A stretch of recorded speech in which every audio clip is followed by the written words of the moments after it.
Здравейте и добре дошли в моето ново видео. Днес ще ви представя факти, които не искате да знаете. А сега, нека преминаваме към видеото. Само 2,5% от пилотите на самолети признават, че са заспивали поне веднъж в пилотската кабина. Повечето с мляно кафе вероятно съдържа хлебарки. Това твърди учен, който разкрива, че ентомолозите, които изследват хлебарките, често развиват алергична реакция към насекоми и в същото време развиват алергична реакция към смляното кафе. Същевременно Агенция за контрол на храните и лекарствата на САЩ позволява кафето на зърна да съдържа до 10% мръсотия от насекоми. При пичането на една филийка в тостер не може да ми навреди.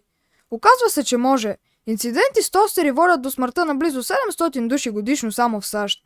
За сравнение, смъртните случаи с кули се броят на пръстите на двете ръце. Кое кара парфюмите да миришат така? Една от основните съставки на парфюмите е амбрата. Вещество, което се произвежда във вътрешностите на китовете. Впоследствие амбрата бива повърната от тях и изхвърлена на бреговете, където бива събирана от производителите на луксозни парфюми. Може ли удар с птици да предизвика падането на самолет?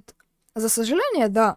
Инциденти от този род са предизвикали смъртта на общо 200 души от 1988 година насам. Изследване показва, че нашите телефони са между 7 и 10 пъти по-мръсни от тоалетната чиния от дома.